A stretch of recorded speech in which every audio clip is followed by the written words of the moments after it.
I'm Dan Benjamin. I'm the director of the John Sloan Dickey Center, and I am delighted to welcome you to this event on building up and investing in Africa. And thank you for coming out on a gloomy afternoon. There is a story, somewhat apocryphal, that Henry Kissinger was once asked if he had ever, during his time as National Security Advisor, held a meeting of the Principals Committee, essentially the National Security Cabinet, on any issue related to Africa. And Kissinger, according to the story, replied with great anger and said, "Not on my watch." Well, it's hard to think of a more wrong-headed reply from that time, and it is absolutely inconceivable that anyone in power would make that statement today. Africa, I'm being generous. Africa is 54 countries. It's 1.2 billion people. It includes 8 of 12 of the fastest growing economies in the world, as well as 21 of 25 of the poorest countries in the world. More than half of global population growth between now and 2050 is expected to occur in Africa. And the population of sub-Saharan Africa is projected to double in that time. And of course, it will continue on track and quadruple in less than 90 years. Now, of course, that will make Africa all the more important for the global economy, but it is also going to be a challenge, provide all kinds of challenges for policymakers in the international community. Africa is an arena where democracy has seen dramatic advances, but also some serious reverses. And as we all know, our species comes out of Africa. And I think what we also need to recognize is that how well the world does in the next 50 years will depend in large measure on how Africa does. To address this set of issues today, I'm delighted that Gayle Smith has joined us. Gayle would be on anyone's short list of leading Africanists and activists, and she has an incredible knowledge and experience in development and democracy issues, and an intimate knowledge of the country's peoples and leaders of Africa. Most recently, Gayle served as administrator of the United States Agency for International Development, where she led a staff of more than 10,000 people, which is to say more than all of Hanover. Just to put that in context, working to end extreme poverty, foster sustained inclusive economic growth, and promote resilient democratic societies. Before that, she had worked on the staff of the National Security Council as a special assistant to President Obama and senior director for development and democracy. Earlier still, she had been special assistant to President Bill Clinton and senior director for African Affairs also at the NSC, and that is where I got to know Gayle and work closely with her.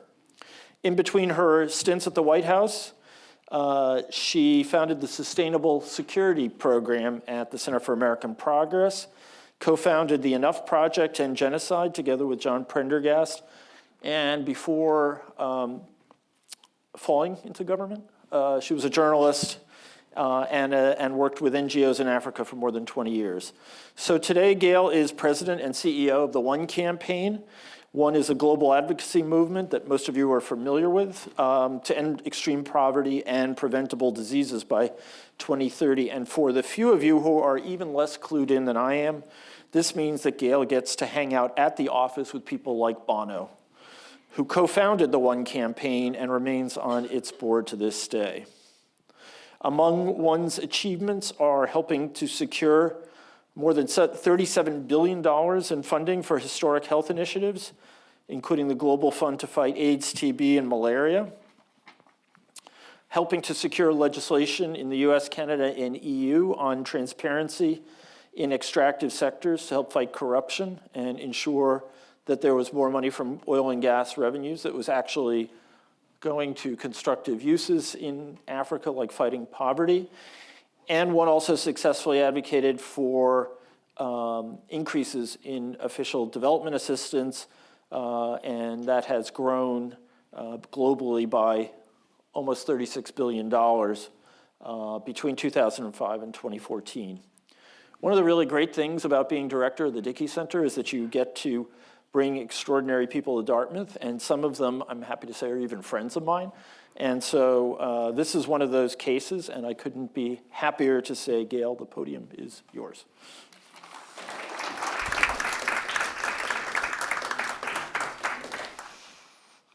That was almost like the kind of way your parents talk about you. Thank you. Maybe your parents. Thank you for that, Dan. And I think you probably all know this by now. You've got a real treasure in having Dan Benjamin here. I worked alongside him in 2 administrations. He knows his stuff. He's as rigorous as they come. And this isn't always said about people with whom you work in government. He's an absolutely genuine colleague. So you're lucky to have him. I'm lucky to have him because I'm here. I would like to clear something up at the get-go, that I applied to go to this university or college and was waitlisted. I was mortified. I was mortified. I had all A's, I did this, I did that, and I was waitlisted. So I did not attend, so I'm glad to be here. Apologies will be accepted at the end of the session. But it's really an honor to be here, and I have nothing but respect for this institution. Let me say a couple things about the One campaign and then segue over into Africa and where are we today, because I think this is a story that, and there's some exceptions in this room, obviously, who have served with honor in Africa, but a story that the United States is largely missing, I think. A little bit, as Dan said, the One campaign was founded by an Irishman with a band named Bono. It was very big in getting original agreements on debt relief and major funding for global HIV and AIDS when President George Bush stepped up to the plate and made a pretty bold move to say we're going to take on that epidemic. I took this job when I left government after sleeping for 3 months for 2 reasons. One was that this Irishman with a band, who I've known for 25 years, called and said, I have a really crazy expletive-deleted idea. And I thought it sounded fun. And the second was because when I was in government, both times, it was the single most effective advocacy organization that I dealt with. Why do I say that? Edgy outside game, the pop culture mix, the unexpected imagery, the slight irreverence that one uses on the outside is very effective. Millions of members, youth ambassadors, One champions that are quite effective on the ground, but also a really smart inside game. This was an organization that if we wanted to do something, but needed a push, or they wanted us to go bigger than we could, they would actually help us do it and have the wisdom to do what few advocacy organizations do, is that when we did something big, they actually said thank you and gave us credit, which interestingly doesn't, you don't realize this till you're in government. It doesn't happen very often. You take a ton of incoming for everything you didn't do.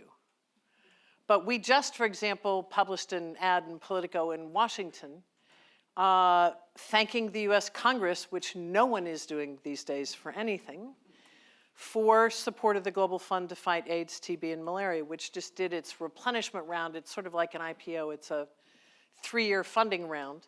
Their target was $14 billion, which is 16 million lives, and us getting that much closer to actually controlling the epidemic. And we surpassed it. And one of the things that I have learned in this game is if you press people to do things and thank them after, that works. And interestingly, and perhaps the most interestingly, if you nurture what is a bipartisan consensus on global development, you can get a lot done. I'll come back to that if people are interested, but to share with you one quite interesting thing. I was on Face the Nation about 6 or 8 months ago. Face the Nation usually does not interview me's, because my kinds of issues, the things I know, are not usually the stuff of the Sunday morning political talk shows. The reason I was on was that they were, you guys are really working with both parties in the Congress to get things done? Yours is the area where there's bipartisan agreement, and in fact, it is. It's one of the few areas. And if you had told me that when we were in the Clinton administration, I would have accused you of partaking of illegal substances. But it is something that we benefit very much from today.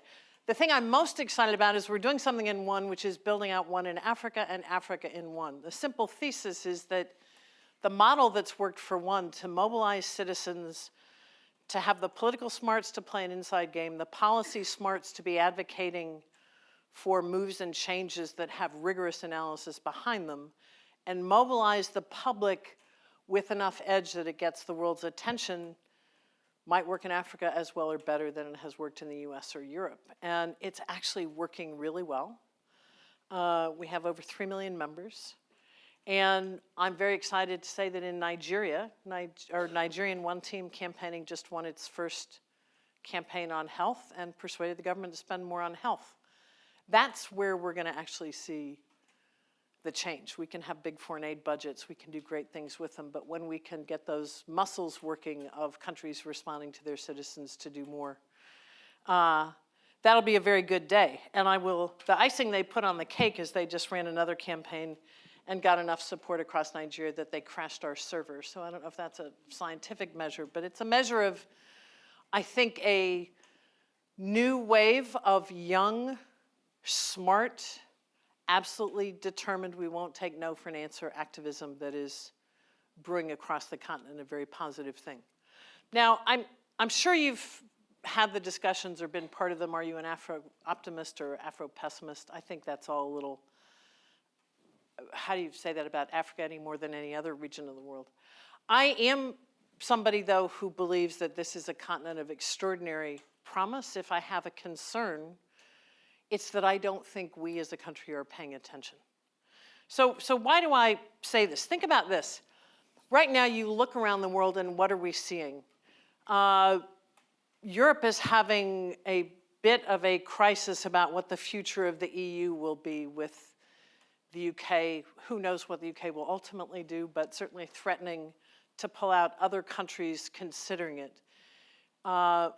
Migrants, refugees are an existential threat to the United States, to much of Europe. We're turning inward.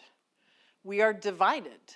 I attended the G7 summit in France earlier this year. It was like the G0 summit. It was the most fragmented, ununified meeting of powerful countries in the world I've ever seen, and I've done, I don't know, 12 of them. Flip over, look at Africa. What's the buzz in Africa? And I will get to some of the challenges, but a few things. A continental free trade agreement has just come into force. Now, is that going to be hard to realize, and do I wish them luck on figuring out negotiations on tariffs or rules of origin? Of course, but let's remember the EU was not the product of just a year's negotiation and thinking. 54 countries have signed up for it. It could mean a $3 trillion boost to the global economy. It's a market of 1.3 billion people. But the thrust is, how do we think about our economies regionally and continentally, do a smart division of labor, boost internal trade, but go onto the world stage as a bloc.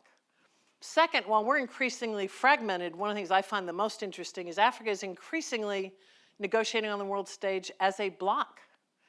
In the negotiation on the Sustainable Development Goals, the one region that came to the table with a pre-agreed at the head of state level position was Africa. Climate change, unified position.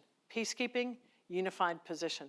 They're going to start going into the WTO with unified continental positions. On the one hand, I think this is pretty smart for Africa. On the other hand, it's got huge implications for us. As individual countries, those 54 are not very big players in international voting. If they're going to start voting as a bloc, they're going to be big players. Migration and refugees, the heaviest burden of migration and refugees, and I'll leave aside for a moment my outrage at the conflation of those two terms, but let me just stick with it for the moment, is not in Europe and certainly is not on the US-Mexican border. It's in the poorest countries of the world, and Lebanon, predominantly Jordan to a lesser extent. Africa has accepted more refugees within its borders per capita than any other part of the world. Not only that, a huge number of refugees now in Uganda, Ethiopia, other places are being given land and the tools they need to thrive, or at least to survive, and more countries are passing laws that if you are from another African country, you no longer need a visa. So we've got this interesting thing of Europe and North America sort of having these, I don't know what to call these, hallucinatory spasms of change and discord and increasing fragmentation, and not really thinking 10, 20, 30, 40 years out. And I think the African continent, which at some level is growing more united, being more of a united bloc on the global stage, and is thinking out 20, 30, 40 years. Now, that's a huge opportunity. I don't want to in any way minimize the challenges, and Dan mentioned some of them. Half of the world's extreme poverty is found in 5 countries. India and Bangladesh are 2. Nigeria, Ethiopia, and the Democratic Republic of the Congo are the other 3. And it's projected that by 2050, 9 out of 10 people who live in extreme poverty will be in Africa. Part of the reason for that is that while we've seen great gains in reducing extreme poverty, progress has slowed, but we're also seeing great increases in economic inequality, so that there's the start of a middle class in many of these countries, but there's a greater concentration of wealth in an elite, very, very rich class. So poverty is still a huge challenge. Gender is still a huge challenge. It's estimated that as much as $160 trillion is lost in what's called human capital wealth. That if you imagine a world in which women have equal power to men, equal investment to men, equal access to capital, you think about the agricultural sector, which is known to be the single most important sector for the eradication of extreme poverty. If investment, human capital investment, on an equal basis were to shift, we would see enormous gains. We're not up for enormous gains. One of my favorite and most alarming statistics is that globally, if we continue at the speed and pace that we're on as the world, it will take only 108 years to achieve gender equality. Yeah, I think we can run a really good campaign on that. Like I envision 2 little girls talking and saying, when we're 119, we can be paid as much as boys, right? So their corruption is huge if you look at what is lost to corruption. It is massive. It is literally trillions of dollars in illicit flows, in outright corruption that is lost every year.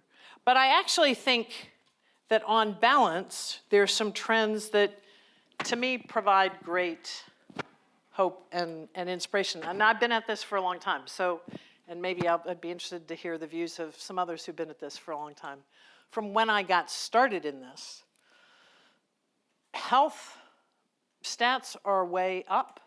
Investments of governments in their own development are way up.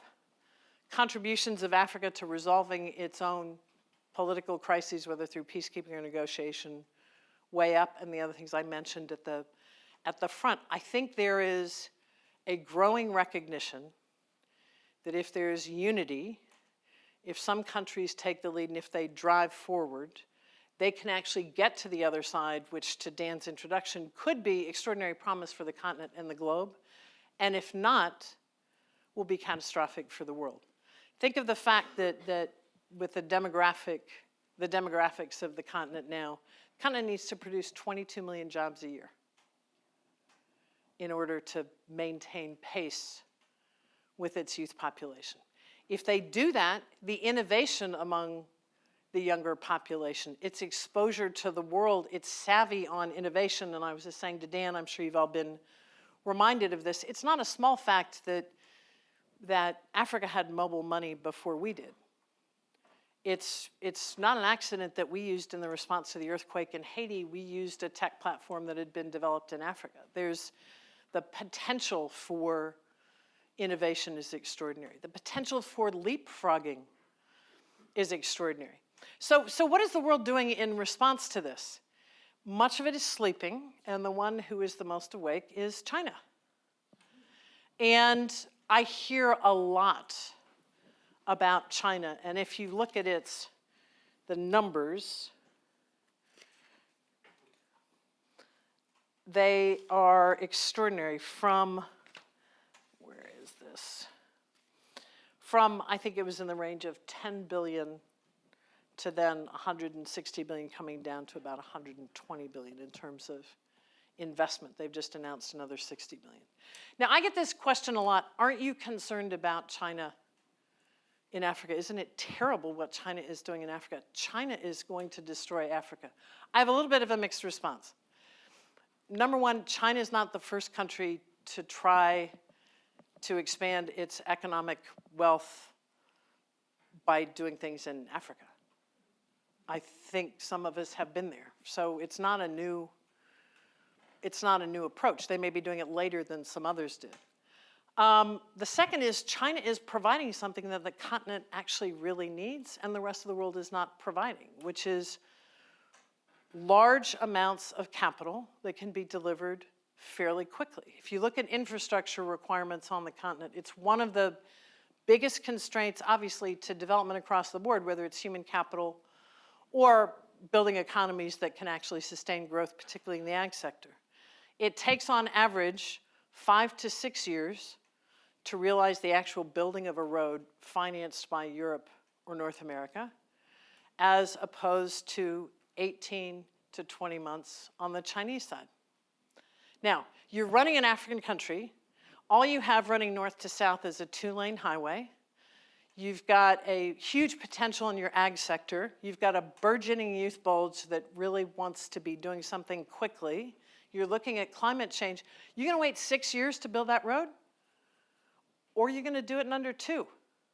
You're going to do it in under 2. And the fact is, we are not providing the kinds of capital on a competitive basis that China is providing. It's really that easy. Now, Belt and Road, and I'm sure there are a lot of people who've studied this, here it is fraught with challenges, concerns, the quality of Chinese investment, corruption, bringing in of their own workers. All of those things are problematic. The thing that strikes me, though, China has a plan, and we don't.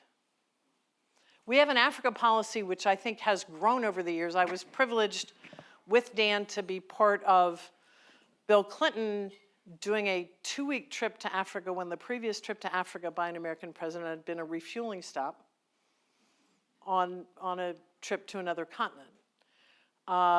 We did a lot in that administration. George Bush, I give him enormous credit for PEPFAR, for creating the Millennium Challenge Corporation. He was very engaged. We in the Obama administration, I think, did quite a lot with things like Power Africa, which has leveraged over $50 billion in capital to expand energy access, or Feed the Future, a food security initiative that's enabled 23 million people to cross the poverty threshold. On the private sector side, on the engaging private capital and actually investing in Africa, pretty weak. We've got a trade preference program, nothing more than that, and perception of risk is such that a lot of our investors are not going there. Europe, it's even more confounding to me. Europe has an aging population. They're going to have huge demographic challenges in terms of labor. We've got huge energy demands. They and the Middle East will have growing demands for food. And at tip to tip, Africa is 14 miles away. You would think Europe would be thinking out, global economy over the next 20, 30, 40 years, maybe we should be talking to these people. I think the fact is that we in Europe are still stuck a little bit more in the what can we do for Africa, rather than largest untapped market in the world. Let's just go with the premise for a minute that everybody in the world should be seen as equal, even regions and continents. Just stay with me for a moment. And therefore, how do we think about it as a legitimate partner? We think about Asia that way. We think about Latin America that way. We think about Europe that way. We still don't think about Africa that way. It's more an object than a subject in the universe of how we proceed. So I did a bit of an exercise, and I said, okay, if it was me, if we're going to have a plan, what would I put in a plan? Because I genuinely, certainly I have an affinity. I I grew up the first time in Columbus, Ohio. I grew up the second time in the Horn of Africa. I have learned more than I ever could have imagined. And not just about history and politics in Africa, but about dignity and faith and respect and kindness. So do I have a bias? Absolutely. I will do everything I can for the rest of my life to, in whatever small way, see it succeed. But if I were in charge, which I'm decidedly not, and was going to say, do we need a plan? Here's some of the things I would propose that we should do.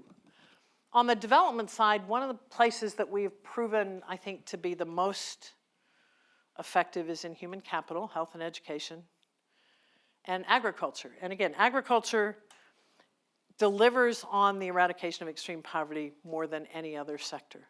We should double down and focus on those big time. We have a tendency, as all donors do, to be a mile wide and an inch deep. Let's do 97 things instead of finding a few things and do them really well. Invest much more in gender and youth, but not as side projects. Thinking about gender and youth in terms of systemic change. What do I mean by that? We can do a lot of youth leadership programs. We can do a lot of educational programs for youth. Systemically, structurally, the issue is, what do you do to make sure a younger workforce is prepared for the labor market? Some of the same issues we deal with here. STEM, but also in the ag sector, how do you keep people in the rural areas? And how do you create the workforce that you're going to need for your economy? How do you do that systemically, structurally? On gender, a lot of these projects for women are great, and I fully support them. It's a very different thing if we were to say there are 150 countries where there are still legal impediments to women having equal access in order to pursue jobs, life, and everything else.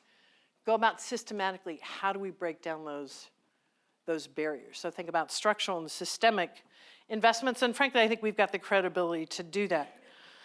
The other thing I would do is ramp up. We've got something called development finance institutions. Ours used to be OPIC, its name, the Overseas Private Investment Corporation. It recently changed its name to the Development Finance Corporation. There was legislation passed called the BUILD Act, which gave it a lot more capital and clout, and importantly, equity, as opposed to just debt. Now, what those institutions can do is they can de-risk capital. So when you've got projects that are good, but everybody's terribly afraid they're going to lose their money because they say the African markets are so high risk, and the perception is much greater than the fact, but nonetheless, there isn't a lot of de-risked capital around. That's the kind of capital that can prime the pump. When we did Power Africa, for example, very little of the money in that is aid. Some of it came from USAID. A lot of it is this de-risked capital that allows us to help finance companies that want to go into renewables, make the investments, and once you get 2, 3, 4 of those investments and they work, the perception of risk goes down. There is a lot of money in these DFIs around the world. We should use them. We should qualify them. They can also be used to promote some pretty bad investments, but they can be used, I think, to help prime the pump. So I think if we're going to play economically, and I hope it wouldn't be driven simply by a desire to compete with China, but also because this is a big market. Another thing I would look at, and this is something that's in the early stages, but it's really quite interesting.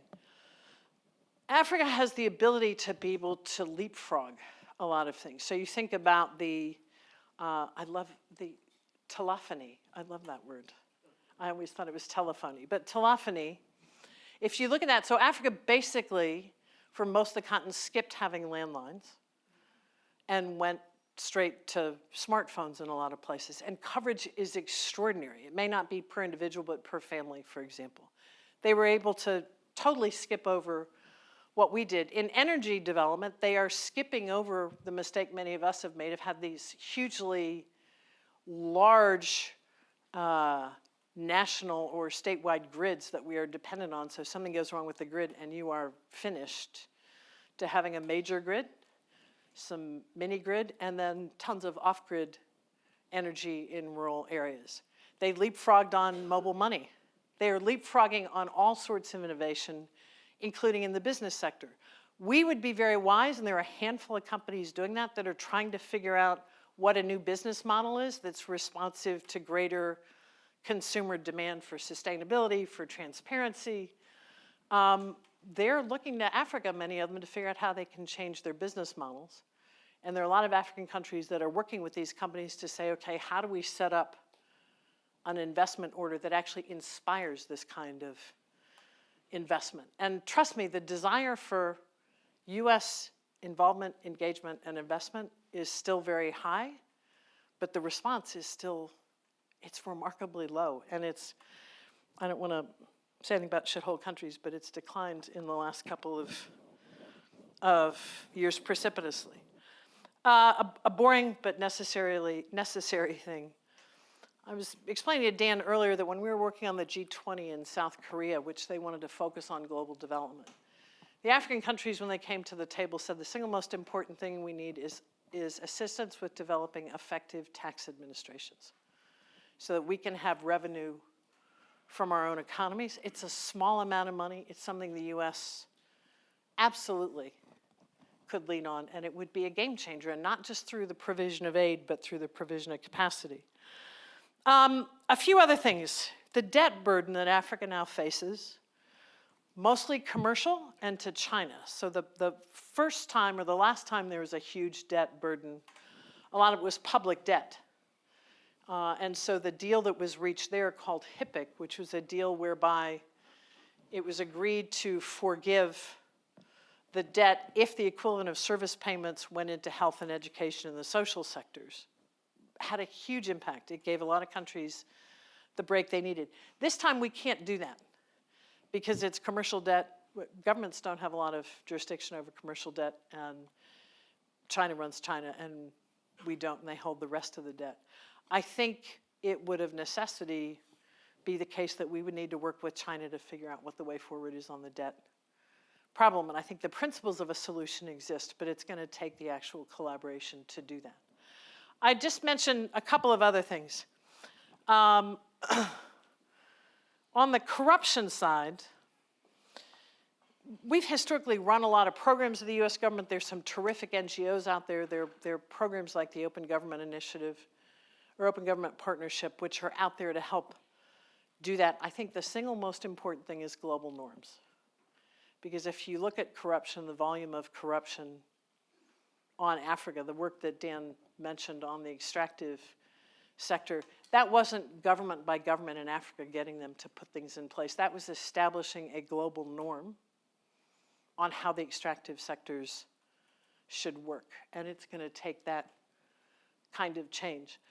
Where I would end is a little bit where I started in terms of saying that I think we look at the rest of the world as partners, but we still look at Africa as a little bit over there, and we have to do something for them or worse to them. Is I think about Africa's equality on the global stage. Africa wants a seat on the UN Security Council. I'm not in government anymore, so I can. Africa should have a seat on the UN Security Council. There should be greater voice and vote in the international financial institutions, including because it turns out people from developing countries know a whole lot about development that those of us from developed countries, even with the best of intentions, don't know. We should support, they've got a proposal on financing international peacekeeping. We need to step up and take those steps that say to Africa, you are an equal player on the world stage. You may be a poorer player, but you're a really big player. You're a player that is going to be the one to determine, I think, as Dan suggested, what the world's going to look like over the next 50 years, and we need to act like it. I think those things are possible. I have talked to a number of students today, encouraged them all to go into public service, take these ideas with them, really learn development, be good diplomats. But I'm very serious about that, because I will close before I go to a conversation with Dan in thanking all of you. I've had the privilege of serving in government and seeing what it's like when you get really well-trained, committed people who show up and serve. So I want to thank all of you for being some of those, but I also want to thank the many of you who are here who train and teach some of those, because they're desperately needed. And with that, I think Dan will go to you and follow up.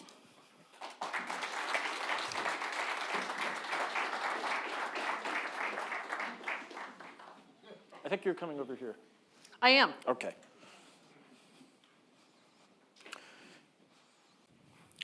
Yeah, so thank you very much for a terrific talk. Africa, it's kind of big. Where do you start?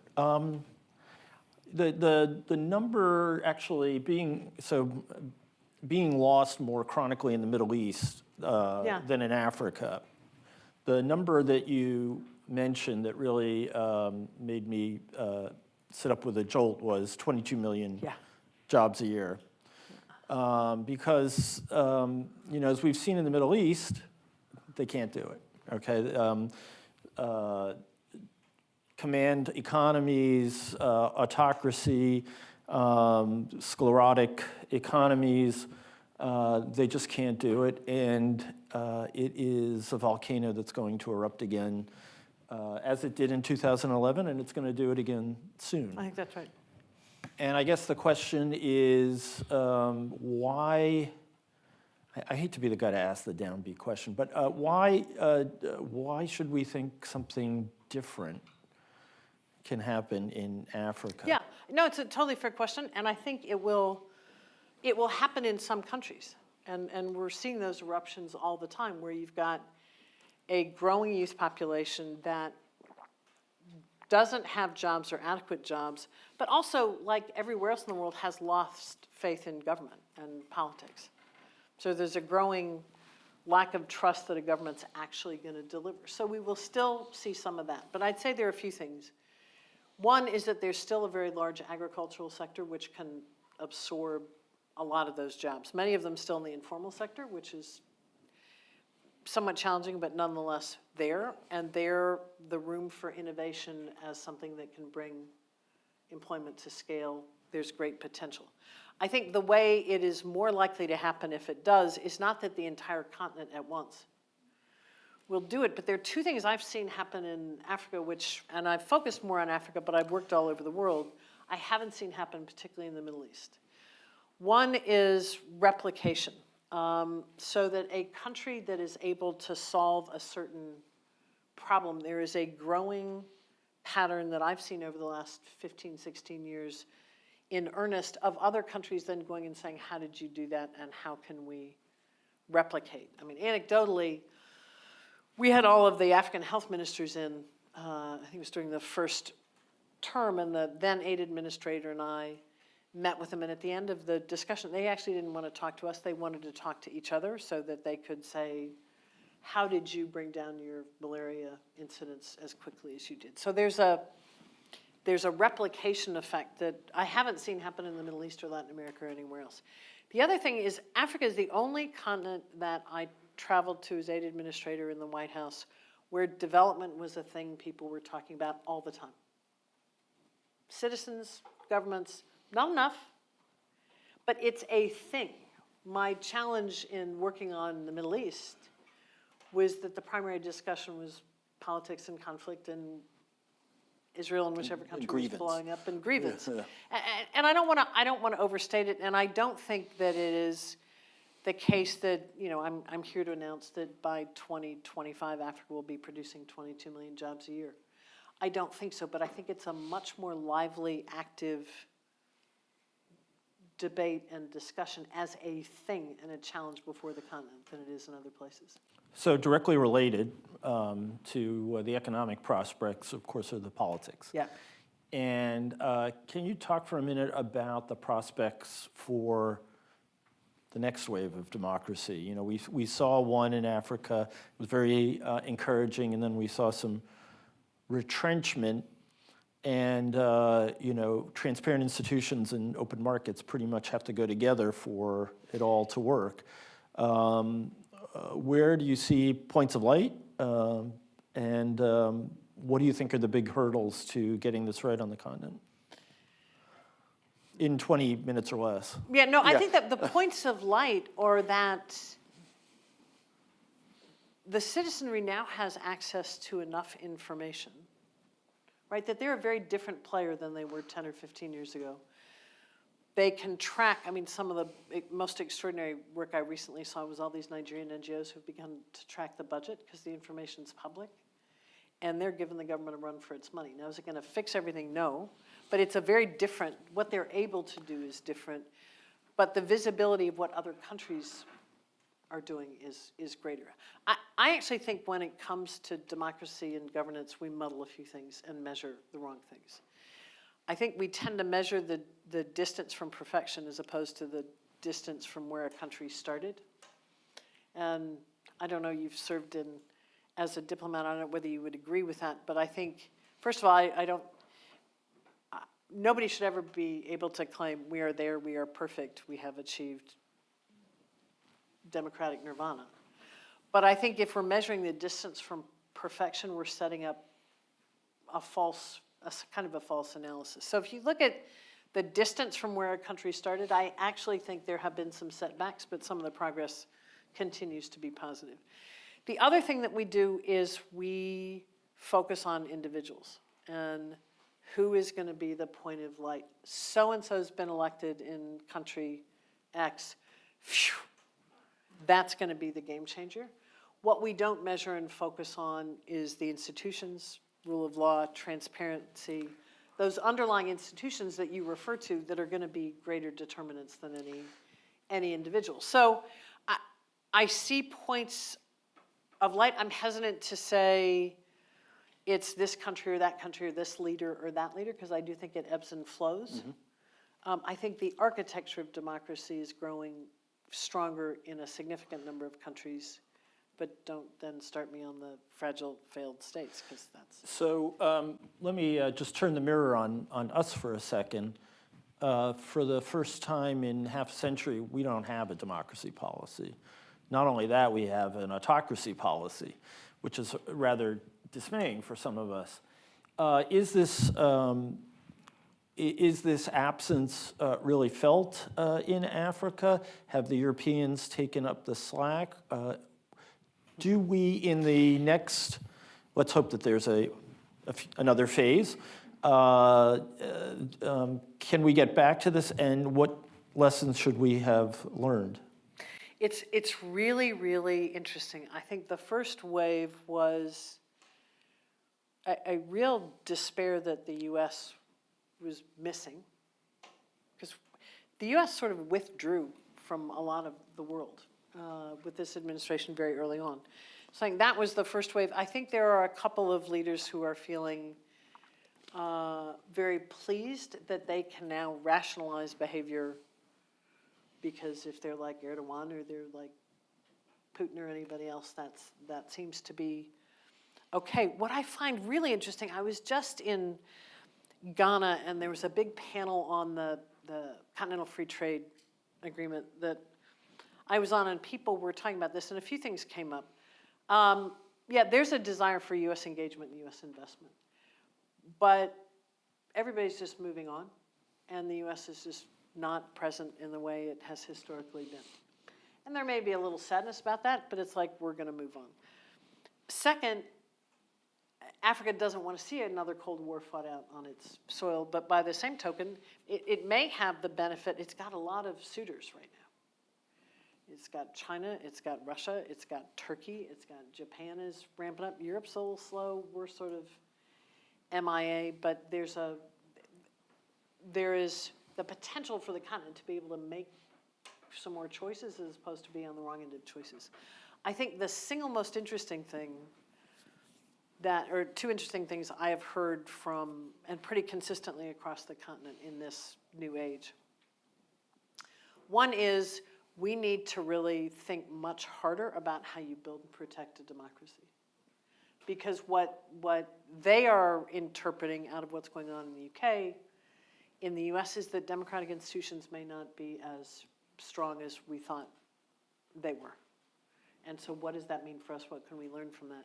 The second was a line from someone I admire a lot, and I think is one of the smartest people on the continent, who said, it appears that the rules written after World War II on how the world was going to work are no longer working, including for the people who wrote them.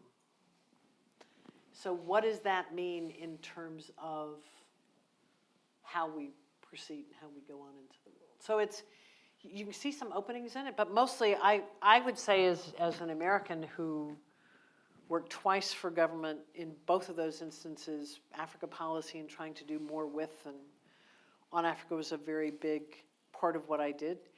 It's really sad to see we're just not playing in the same way. So we're not playing in the same way at the governmental level. We do have large NGOs that are involved. Are they not making a big difference? I want to paint the full depressing picture here. Look, and large NGOs have an impact on people's lives, but they're not, in terms of total capital presence, they're not huge. They are very important in building that thing that I have always seen the benefit of, which is people will always make a distinction between Americans and the U.S. government. So there may be a lot of criticism of the U.S. government, but Americans are generally very much liked and appreciated. And I think the NGO community contributes a lot to that and makes huge contributions on development. But again, if you look at the presence and visibility of China, if you look at where the discourse is, if you look at discussions of how do we deal with transnational threats, the U.S. is not in those conversations in some cases at all, and not in a position of what it used to be, which is pretty much leadership and a lot of respect. And I think that's, and it's very strange. You can feel it. It's very, very different. So let's wave a wand, and tomorrow, Gayle, you are Queen of the Forest. Let's say you were administrator again at AID, and you had the most agreeable interagency colleagues imaginable. There would be no objections from state or DOD to anything you wanted to do. What would the first three things you would want to do be when it came to Africa? I'd want to radically increase our development finance. So both the foreign aid and the de-risked capital.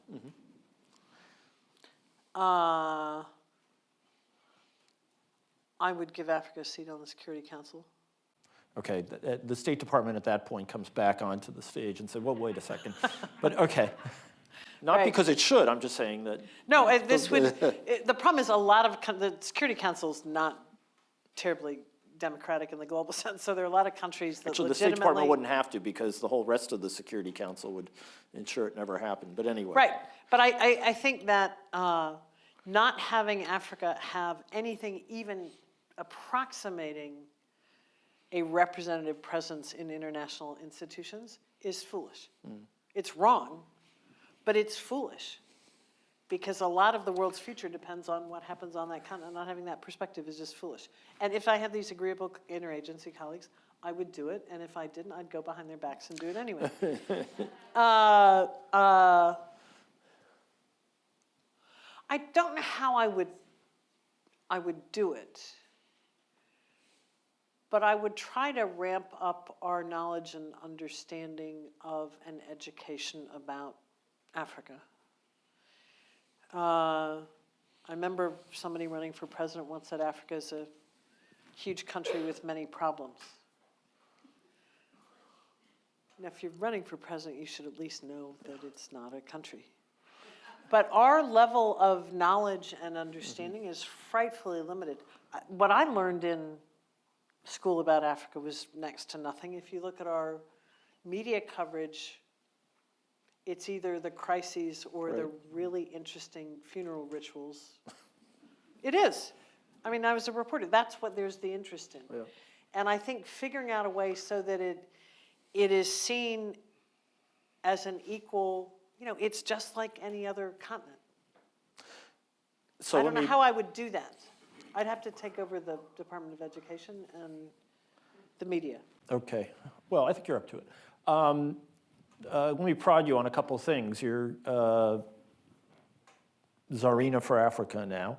What would you do to deal with corruption, which I think is something that Americans in particular have in their mind as an enormous reason not to go all in on Africa? I do a couple things. I think one of the things that's been really successful, I mentioned this open government partnership that is something we launched with 8 other countries. It was a pretty simple premise. And to join it, countries had to publish their budget, have the equivalent of freedom of information law. And it was a joint partnership between governments and civil society. Governments had to have a plan for open government, which is something President Obama was the first executive order he signed was on open government, sharing data, more transparency across the board. But it's a partnership. Government does a plan and civil society holds it accountable. And one of the interesting things that came out of that is it shifted the discussion in some countries from an absolute condemnation of government by its citizens for corruption, and then governments getting very defensive and either saying, to hell with you or go to jail, to governments saying, all right, we're willing to try and fix this, and the civil society saying, we'll work with you to try to do it, and if you do it the right way, we'll give you credit. It's resulted in some laws, some reforms, some changes that are quite something, and I think the thing that's interesting there is you need government, you need civil society to hold each other accountable and checks and balances, but they can't be entirely adversarial. But the other thing is what I mentioned before is on global norms. I think it was Jim Wolfenson who always used to say when he was running the bank, you know, it does take 2.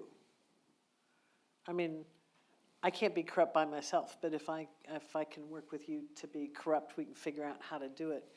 And there are a lot of the rules on financial flows, and you know this from your work on counterterrorism or transnational threats or anything. If the rules of the game are such that you can move money around in certain ways in certain quarters, it enables. So how do you establish the global norms? And then the last thing is the training.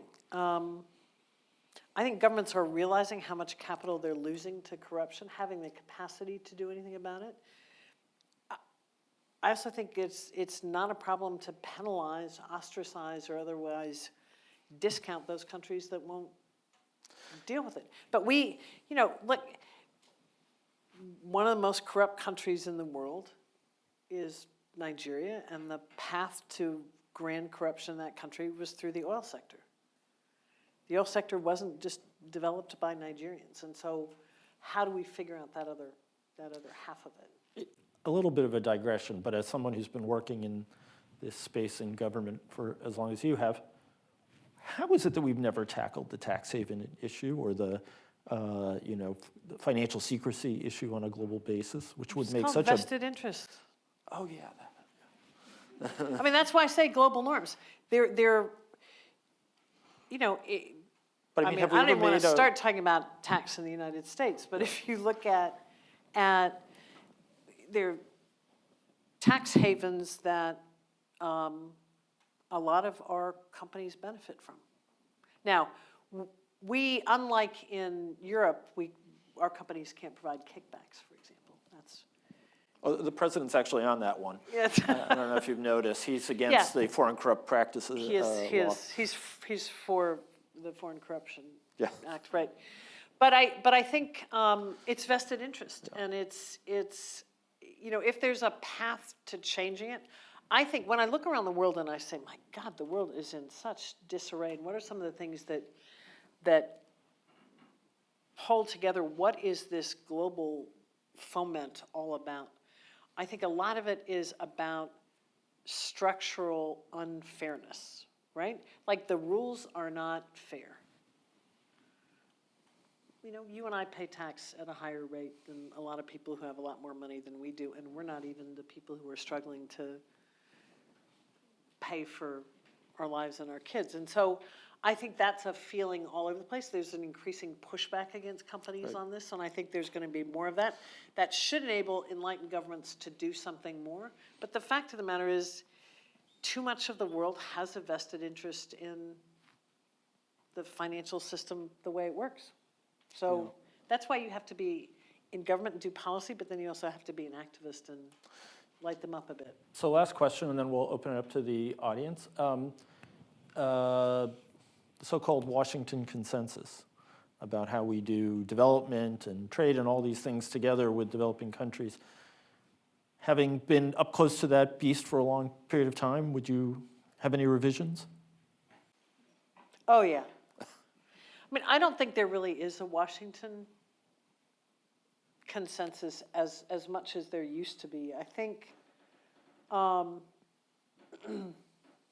because I think there's a deeper understanding of agency.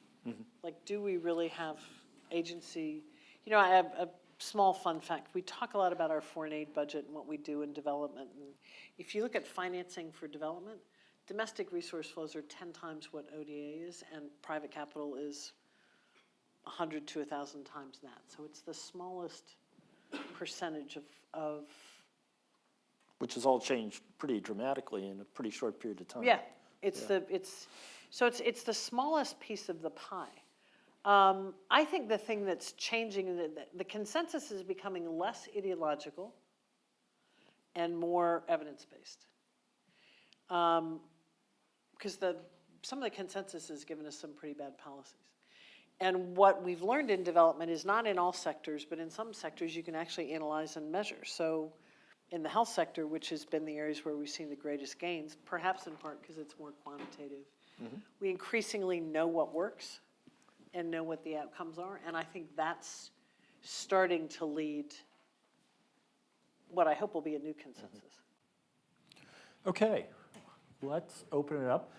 Please raise your hand and do wait for the microphone. We have a question right over here.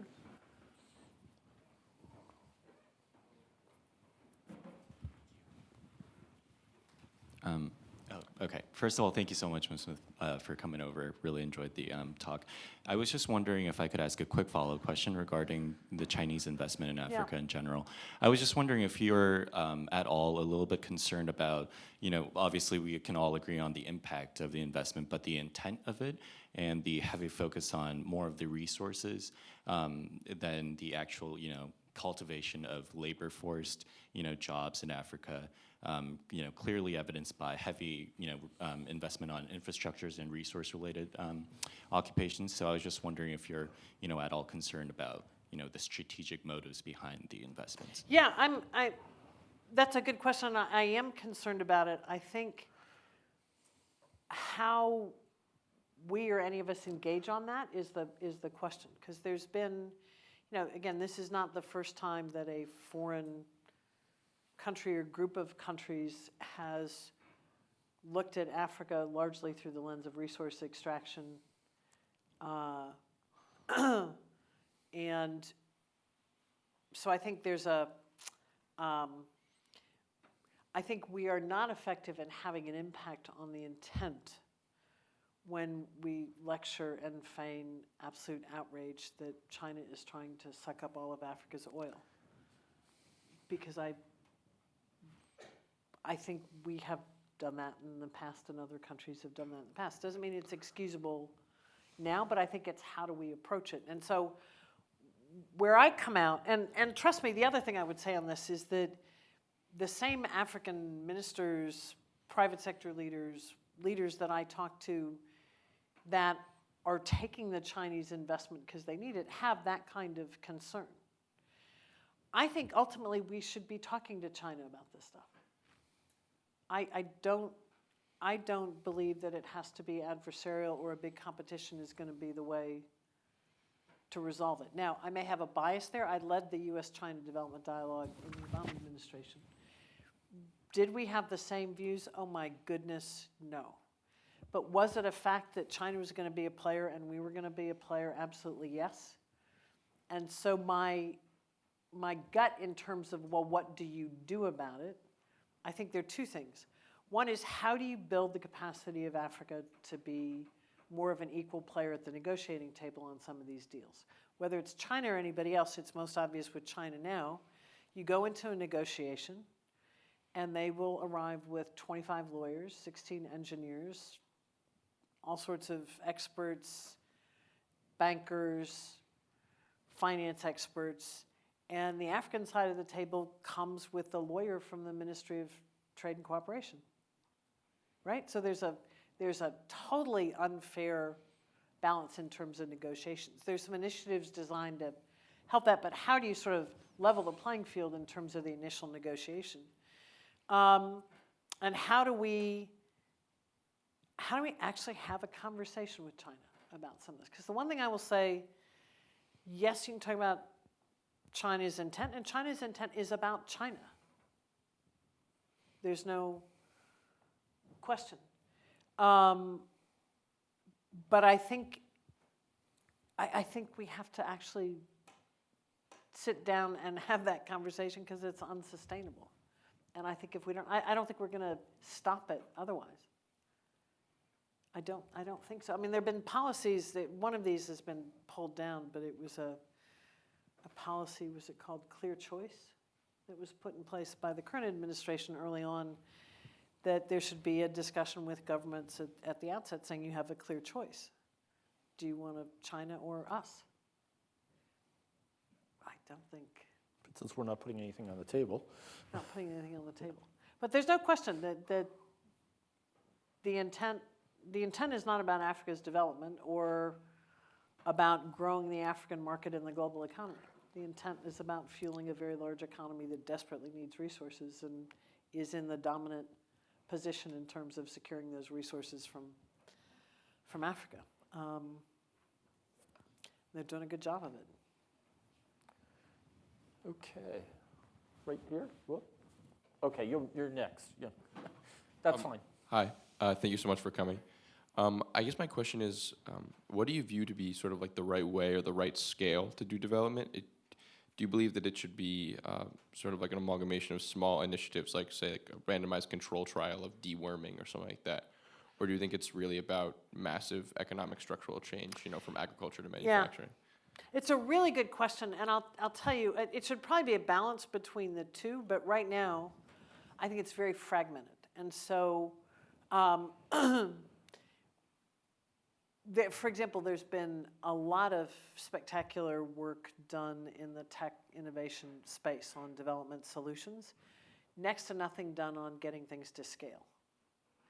And I think that the overall impact of a mass proliferation of really great projects will help a certain number of people and generate certain benefits and outcomes that you can add up, but it's not going to lead to structural and systemic change. We got to be able to get to scale on some of these things. I mean, the best example in development is a very old one. It was when oral rehydration salts it's Pedialyte, I think, here, and it was taken to scale all over the world, and it's saved literally hundreds of millions of lives. But we don't scale. We don't have a global system that says, here's a fantastic innovation in nutrition, or a fantastic innovation in terms of batteries for solar energy, and get the international community together, say, how do we put this through every pipeline so it's at scale? So I think it's got to be both. Right here. Hey, thanks for coming. So one thing that bothers me is also education. Yeah. So a lot of African countries are really far behind in comparison to even some Asian countries in terms of education. So is the One campaign actually interested in also asking people to invest in the educational sector in Africa? Yes, absolutely. And one of the things we've recently done, and this also was the finding of a pretty extensive evaluation we did at AID, is for a long time the emphasis on education was just upping enrollment rates, and measurable progress there. Many more kids in school, particularly primary, real problems with drop-off in secondary. But what nobody was looking at is the quality and whether people were leaving primary or secondary school with a great ability to read and reason and everything else. So we've recently shifted our own advocacy position to be as much on quality as quantity. We will likely in 2020 do a big campaign around the Global Partnership for Education, which is a major financing vehicle for education, and advocacy within Africa that governments spend more on education. The problem with education is proving to be that historical and cultural context is so pronounced in terms of what works that, unlike in some areas of health where there are more technological interventions you can make, it's harder to judge where you're going to end up. The last thing is there are some gains. Just unpack that a little bit. So that if you are trying to reduce the incidence of malaria or diseases for which there is a vaccine, you pretty much know that if you get this level of coverage in a certain area and this capacity of the system to maintain treatment or delivery of certain drugs, that you will get a pretty uniform outcome, regardless of country or community. Education, well, what is the environment in terms of whether girls should be going to school or not? To what extent does religion play a role, which has certainly been a factor in education in this country. Quality of teachers, there's some things that we know are pretty consistent country to country, but there are a number of things. What is the labor market? Are kids expected to be working? And so how long can they be in school? So all those things are much more decisive than kind of cultural and historical factors are in health.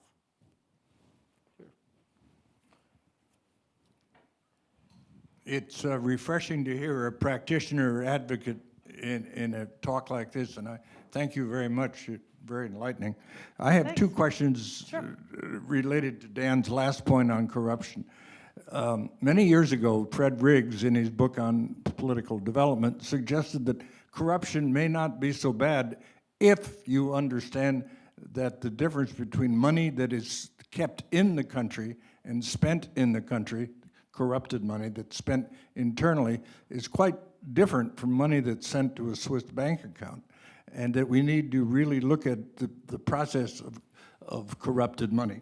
And this relates to my second, I'd like your comment on that, but second point is that for years, we have known very little, basically, about the underground economy or the shadow economy of these countries.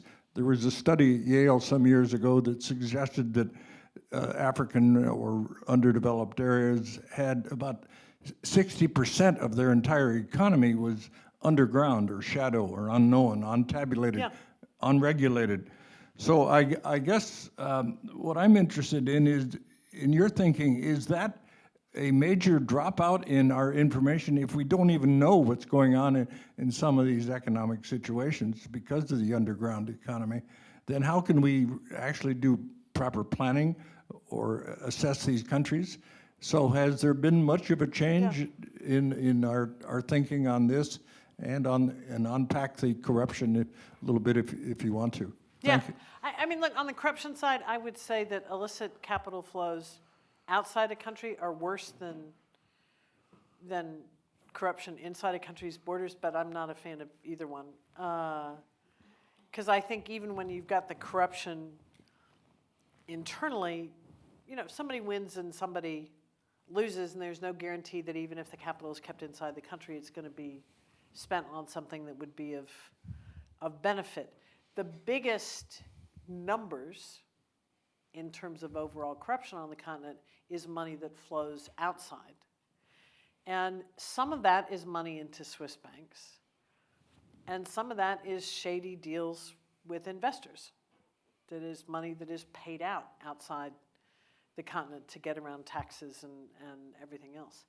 I think on the informal and the formal economy, in most countries, much of the agricultural economy in a lot of countries is informal. It is neither measured nor regulated. There isn't a tax or revenue system in place in a lot of these places except in kind of urban and peri-urban centers. So there's a lot that we don't know, and importantly, governments don't know about the economy and the labor force. It's also a problem that much of the economy is informal because informal economies are very good places for illicit money flows, the drug trade, terrorist financing, all the kinds of transnational threats that you and I both know very well. I think the key to getting there are two keys. One is really boring. Very few governments have central statistical authorities that are really good and well trained. Again, it's the kind of investment we or another country could make to build that capacity across the board that would have a huge impact. Because if you know what you're working with, you can get the data on the informal economy. It's not quite as precise, but you can get some. And then the second is this notion of effective tax administrations. Because if there's some way to count and measure. But I think it's one of those places where I think a lot more progress could be made. But the international development community, as good as it is, I'm a part of it. I want to see it grow and continue. It's very self-selecting. There's no higher order that says, here are all the challenges we face collectively. How do we take on this problem? To your question about kind of scale versus projects, everybody kind of does what they want. And bilateral donors do what they want, and NGOs do what they want, and governments pick their priorities and do those, and the World Bank does a little bit of this and a little bit of that. And nobody is looking at the whole big picture and saying, wait a minute, nobody is doing these three things. I don't know how you put that in place. If I were in charge, I would. I would use the U.S., the leadership the U.S. has historically had on this to convene and put that in place, but we don't have it. So there's a lot of inefficiency and a lot of gaps that we don't need to have, but do. Ambassador. Thank you, first of all, for a terrific talk. Thanks. I agree with 99%, and I'm not sure what the 1% is. But I wanted to ask you a bit about foreign aid and U.S. investment, because in the last administration, under the Obama administration, there was a Republican-controlled House and Senate, Yeah. and they were all for eliminating OPIC.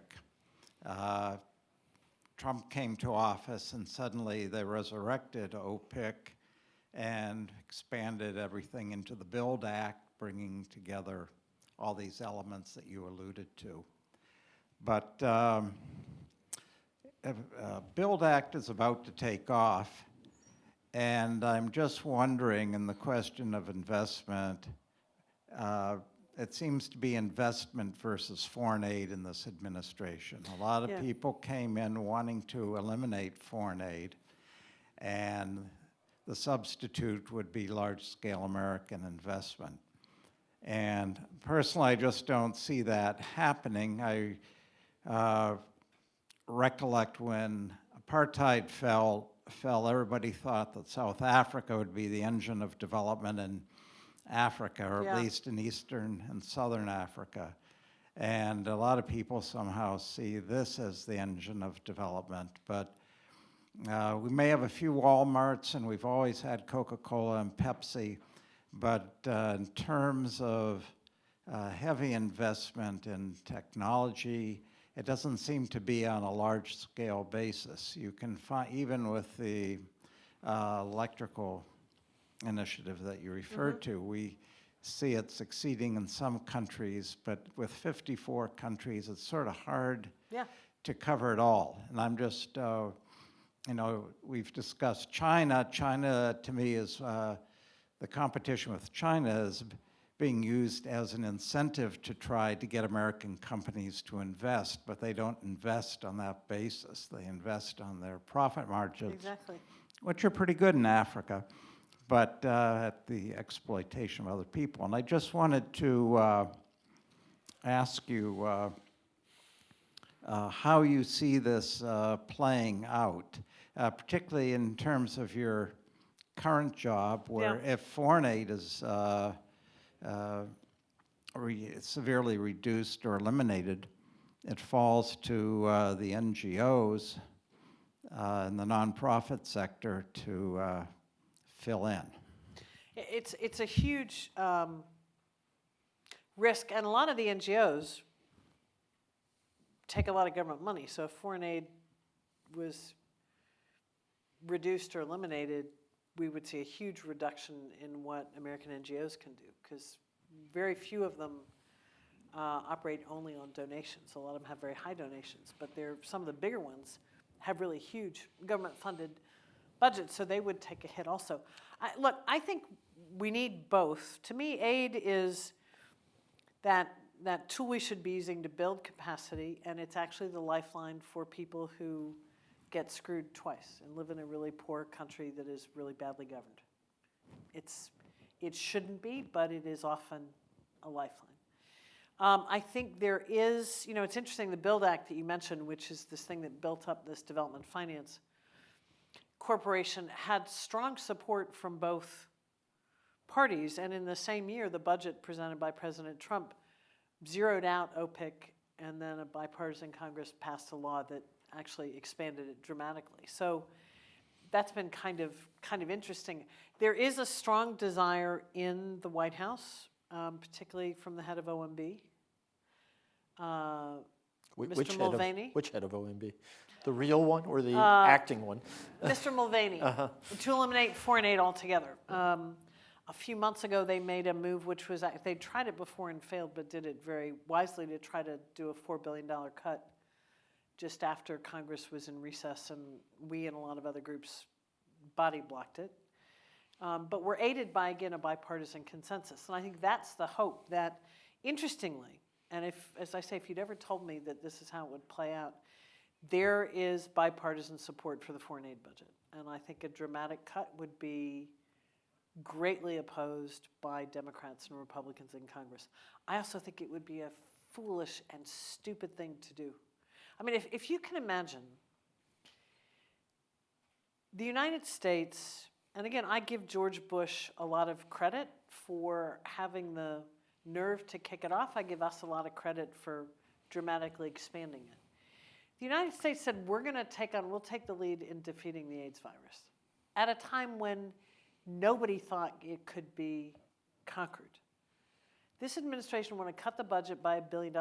Why would you go halfway to the moon when the whole world's giving you credit for it and then say, well, I think I'll turn back?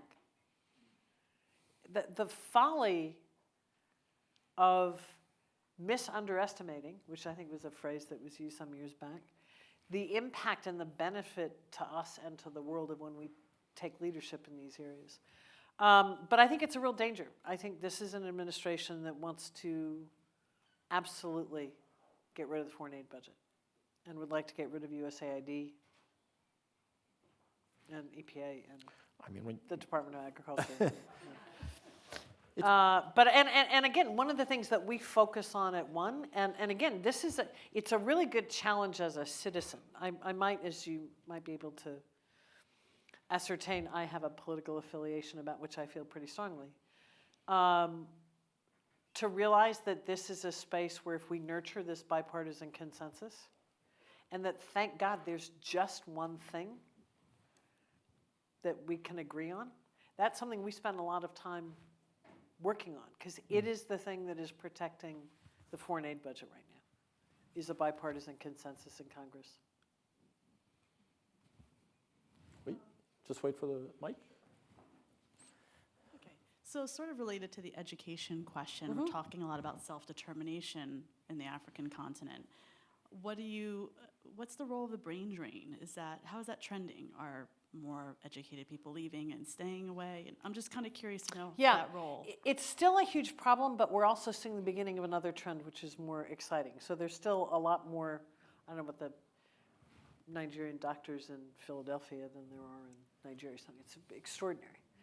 The brain drain. We're starting to see a reverse brain drain, which is quite exciting, which is a combination of a lot of people going back, but also first-generation Americans and Europeans who are of African descent choosing to move to the continent.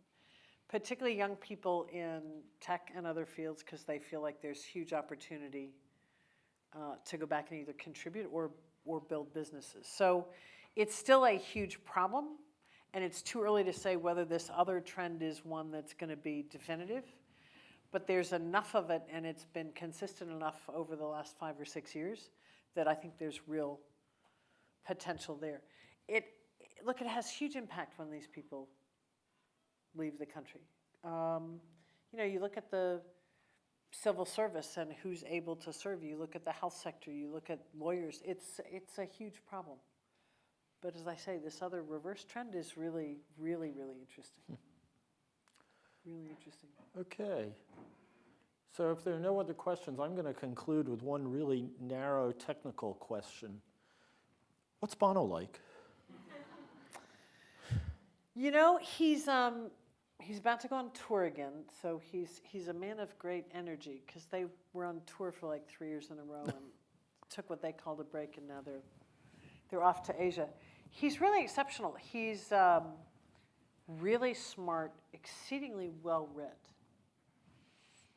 Philosophy, religion, history, economics. He's a sponge. So he does his homework. So when he comes in and advocates for something, he does it really well. And he's got a political, I think if I were to describe his politics, they would certainly lean in a liberal progressive direction, but he took a lot of incoming when he worked as closely with George Bush as he did on AIDS. A lot of people criticized him for that, and he's utterly defiant. He's like, I'm sorry, I can disagree with this man on many things. If we can agree that ending AIDS is something that we can do and therefore should do, I'm totally fine with it. So he's got a lot of conviction. He's very funny. He's incredibly kind, and for somebody who is a rock star of his fame. Who's an honest-to-God rock star, actually. An honest-to-God rock star. Yeah. Like a really big rock star. And their shows are really big, and one of the great perks of the job You get to go to is the I get to show. walk around and go to all the shows and walk around, and it's really, I really do want to be a roadie sometime. In my next, he's got an extraordinary humility. He's got an extraordinary humility. And I think that's probably what makes him the most effective. By all accounts, he should be a jerk. He really is so not a jerk. I mean, you met him when he was out with the Treasury Secretary. He's quite something. Right on the nose. One of my favorite memories of Bono was a little boy who was 8 or 9 kept saying to me, I want to meet. A little boy of 8 or 9 kept saying to me, I want to meet Bono, I want to meet Bono. And I said, well, I will try. I'll see what I can do. So day 1 passes, and day 2, the kid has reappeared, and he wants to meet Bono. And I think it was 3 days. Finally, the 3rd day he came. So I said to Bono, before you head to the airport, would you just say hello to this little kid? He said, well, of course. And he went up to the kid. He not only said hello, he took off his famous sunglasses and gave them to the kid. And the kid was just so moved. It was just, and that's just a little story because there are others, but it's indicative of the type of person he is. He's good, and he got something started, which continues to this day, this whole notion of celebrity activism and engagement, the fact that he is stuck with it. Well, he's welcome to come anytime. And, but most of all, we're glad that you did. Well, and thank so you. thank you and so thank much. you for having me. Thank